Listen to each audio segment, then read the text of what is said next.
My name is Daniel Ashworth. I'm 34. I manage warehouse logistics for a mid-sized distributor just outside the city, and the last date I went on was 14 months before the night in question. I mention that not for sympathy, but because it explains why I said yes to Jamie. Jamie had been my closest friend since university. He was also, I had learned across 12 years of friendship, a man who occasionally got a good idea and a bad idea confused in the dark. The morning he called and said he had someone for me to meet, someone perfect, he said. Someone who would be good for you in ways you don't even know you need yet. I should have asked more questions. I asked one. Is she nice? Jamie said, she's great, she's funny, you're going to love her. I said fine. That was my mistake. That, and trusting that Jamie's definition of a setup was the same as mine, it was not. The restaurant was a place called Henley's, mid-range, leather booths, the kind of lighting that forgives everyone slightly. Jamie had booked a table for 4. I arrived to find him and his girlfriend Petra already seated, a glass of wine in front of each of them, and across the table from the empty seat beside Petra, a woman I had never seen before. She was looking at her phone, red coat over the back of her chair, dark hair. She glanced up when I sat down and gave me a small, careful smile, the kind of smile you give someone when you don't know yet whether to be relieved or not. Her name was Claire Osai. She was 31, she said. She was a primary school teaching assistant, she said. She had a daughter named Rosie, who was 4, and who was currently at her mother's house for the evening. She told me all of this in the first 2 minutes, quickly, like she was presenting credentials, like she was used to men needing the relevant facts up front so they could decide whether to stay. I noticed that. I didn't say anything yet. What I noticed first actually, before she introduced herself, before she said anything at all, was that she was watching Jamie. Not warmly, with the specific attention of someone who has been surprised in a way they haven't fully processed yet, and who is deciding how to behave given that they are in a public restaurant and their coat is already on the back of a chair. Jamie was smiling at me in the particular way of a man who believes he has done something clever. I looked at Petra. Petra was looking at her wine glass. We ordered, we talked. Claire was, and I want to be exact here, interesting to talk to. She had strong opinions about children's literacy, the particular cruelty of phonics testing, and the way that school funding decisions always managed to cut the budgets of people who dealt most directly with actual children. She was funny when she relaxed, which happened in small degrees across the first hour. She asked me about logistics and seemed genuinely curious about the supply chain side, which was more than most people managed. She talked about Rosie, the way parents talk about children they find genuinely fascinating, not the way people perform parenthood, like Rosie was a person whose opinions happened to be 4 years old and therefore extremely sincere. I liked her. I want to be clear about that. What I also noticed, across the dinner, in increments, was the performance happening on the other side of the table. Jamie made 3 jokes. They were not jokes about me. They were not jokes about himself. They were jokes that existed in the specific language of people who think they are being subtle when they are not. He commented once on how it was nice to see Claire getting out. He said to me that he figured this was more my speed, low-key, no pressure. He mentioned, apropos of nothing, that Claire was lucky to get a night off. Each comment was delivered with the tone of a man who believes he is being kind. Claire smiled each time. The smile didn't move above her mouth. Petra excused herself to use the bathroom after the main course. She didn't look at Jamie when she left. I noted that also. What happened next was this. Jamie leaned back in his chair, tilted his head, and said, And I remember the exact words, because they are the kind of words that land like something physical, he said. See, I told you, you'd be fine with it. You're a good guy, Danny. Not every guy would show up for this. He said it to me, not to Claire. He looked at me while he said it. The table went quiet, in the way tables do when something has been said out loud that was supposed to stay unspoken. I looked at Jamie. I looked at Claire. Claire was looking at her bread plate. Her hand was on the table and her fingers were still, completely still, in the particular way that means someone is working quite hard not to react to something. I said, "Show up for what, Jamie?" He smiled. He said, "Come on. You know. It's not everyone who'd be cool about." He gestured, vaguely in Claire's direction. About the whole situation. The whole situation. He meant a single mother. He meant her size. He meant both of those things together, packaged as one benevolent exception to some standard he had decided I held. He had set this up as a favor. To me, possibly to her. I wasn't sure which. And he was now explaining it to me in front of her, in a restaurant, with her red coat on the back of the chair, and her bread plate in front of her, and nowhere to go. I have poor survival instincts around genuine cruelty. It makes me do things I don't think through properly in advance. I said, "I showed up because you said she was great and funny, and you were right. What exactly is the situation you're referring to?" Jamie looked at me. He was recalibrating. He said, "I just meant, it's nice that you're open-minded." I said, "I'm not sure what I'm supposed to be open-minded about." Claire teaches kids how to read. She has a daughter named Rosie, who is apparently very decisive about her breakfast preferences. She knows more about the operational side of freight logistics than most people I've interviewed. I'm not following the part where that requires open-mindedness. He started to say something. I didn't let him finish it. I said, "If you set this up as a favor to me because you thought I wouldn't want to come otherwise, I'd like you to say that clearly. And then, I'd like to understand what your thinking was, because I'm finding it difficult to follow." The table was very quiet. Petra came back from the bathroom. She looked at all three of us and sat down without speaking. Claire made a sound. It was not a laugh, and it was not a cry. It was the sound of someone who had braced for something and then felt it arrive, and felt something else arrive at the same time, unexpectedly, from the other direction. She put her hand over her mouth. Her eyes were bright. I said, "Are you all right?" She said, and her voice was steady. She was steady. She had clearly spent considerable time in her life being steady in difficult situations, she said. "Nobody has ever done that before." I said, "Done what?" She said. Asked him to say it out loud. There was a pause. She looked at me with the specific attention of someone trying to determine whether they are awake. I said, "For what it's worth, I'm glad I came. I didn't come because Jamie thought I'd be doing anyone a favor. I came because he said you were funny, and he was right about that at least." She laughed. The real one this time. It came out lopsided, like it had been held too long and lost its shape slightly. Jamie paid for dinner. He was quiet the whole time. Petra said, in the car park, that she had told him. I believed her. Claire and I stood outside Henley's while Jamie and Petra's car left the car park. She had her red coat on now. It was October and cold.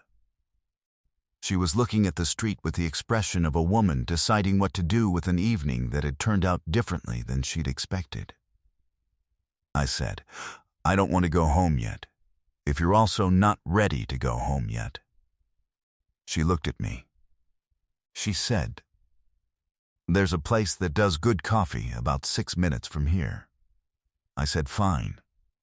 That was the second time I said fine that day. The second time, I got it right. The cafe was small, the kind with mismatched chairs and a handwritten menu, and we stayed there for 2 hours. She told me about the year she'd had, not performatively, not as a bid for sympathy, just in the way people talk to each other when they've already had the worst moment of the evening early and there's nothing left to lose. She had split with Rosie's father 18 months ago. He was not a bad person, she said. Just someone who had discovered that the reality of the life they'd built didn't match the idea he'd had of it. She had kept the flat, and her mother had moved closer. And Rosie was fine. Rosie was genuinely fine. She had the emotional resilience of someone who had never received the memo that 4-year-olds were supposed to be fragile. She asked me why I'd been single for 14 months. I said, I'm not sure I've met anyone I wanted to reorganize my life around. She said, that's a very careful way to put it. I said, I'm a logistics manager. I think in terms of systems. She said, and what does a system that works look like for you? I said, honestly, I think it looks like someone who makes the ordinary version of things feel like enough. She was quiet for a moment. She turned her coffee cup in her hands. She had a habit of doing that when she was thinking. I would learn later, along with several other habits I would eventually know as well as my own. She said, Rosie is part of it, you know. She's not a situation. She's a person. If anyone can't get there, I understand that. But it's a line. I said, I think any person worth knowing has lines. She looked at me, again with that look like she was checking whether I was real. I said, I'm not trying to be a hero. I'm just finding you interesting. She said, okay. I said, okay? She said, okay. That's enough for now. We walked back to the street and she called a taxi because her mum had an early start. We stood on the curb while she waited for it. She had her phone out and she was looking at the taxi app.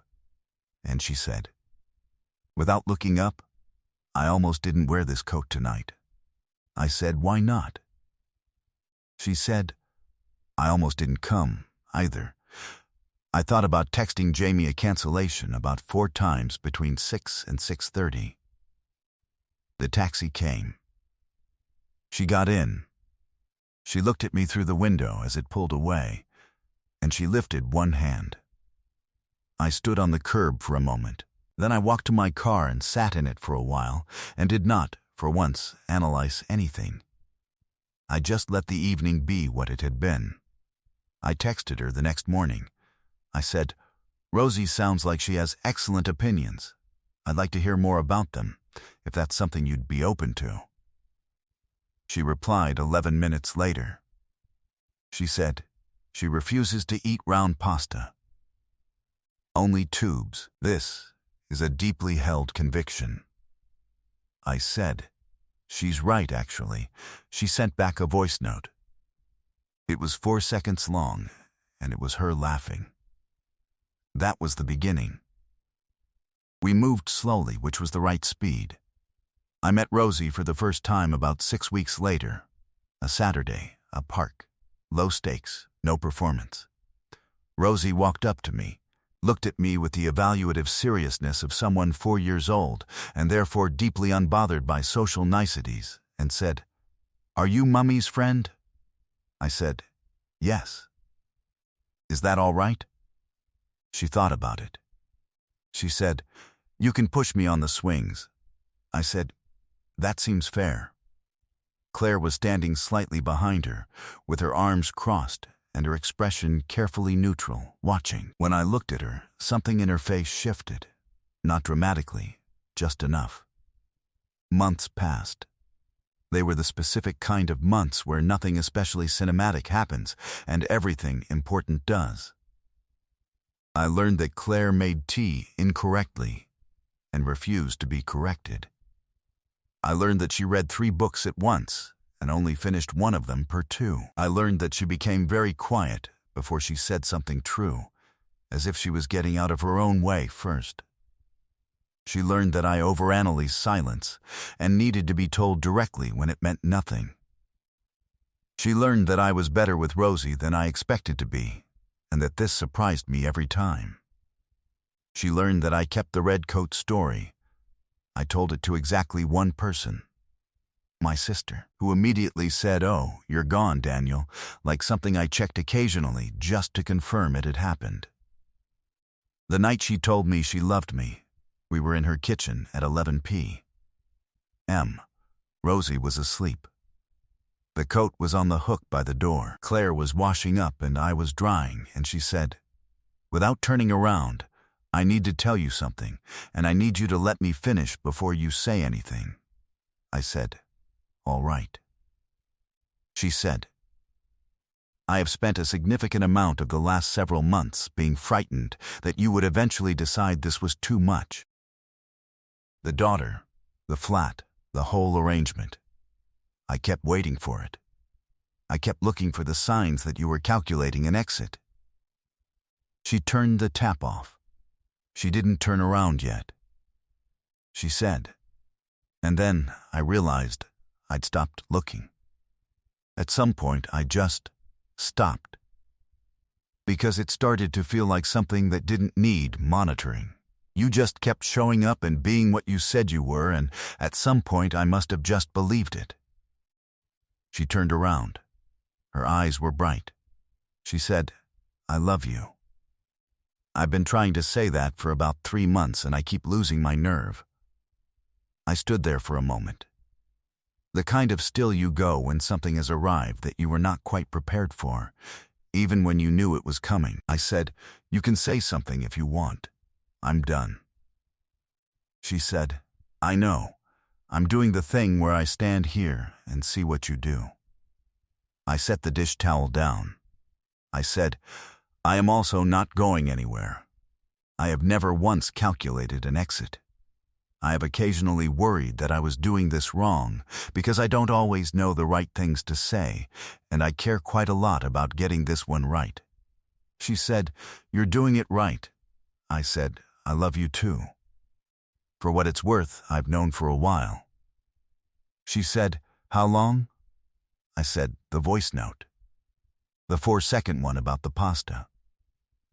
She laughed. She put her face in her hands and laughed in the way people laugh when the feeling is too large for any other exit. From the hallway, Rosie's door opened, and we heard small feet on the floor, and then she appeared in the kitchen doorway in her pajamas, looking at us with the calm expression of a child who finds adult behavior mildly beneath her. She said, "Why is Mummy laughing?" I said, "She heard a funny story." Rosie looked at me with deep suspicion. She said, "What was the funny story?" I said, "About pasta." She considered this. She nodded, as if this was entirely plausible, and went back to her room. Claire was still smiling. She had her hand on her face, and she was shaking her head. I said, "She's right about the tubes, by the way." Years later, when people ask how we met, Claire says, "My friend set me up on a date to be kind to me, and I almost canceled 4 times. And I wore the red coat anyway. And when they ask about me," she says, "he embarrassed my friend in a restaurant on my behalf, and then asked very politely if I wanted coffee." I tell it differently. I say I showed up to a dinner thinking I was doing Jamie a favor. I left having understood that I had been the one being given something. What I don't usually say, because some things are better kept like a coat on a hook, like a 4-second voice note you don't delete, is that I had been looking, without knowing it, for someone who had done the work of being real, who had grown into the shape of her own life without apology, who had a daughter who refused to eat round pasta, and a red coat she almost didn't wear, and a voice that went quiet before she said the true thing. I didn't need to be open-minded, I just needed to pay attention. What would you have done if a friend set you up on a date to be kind, and you found out at the table? And have you ever had someone surprise you by showing up exactly as they said they would, at a moment when you'd stopped expecting it? Tell me in the comments. If this one landed, leave a like, subscribe, and I'll see you in the next one.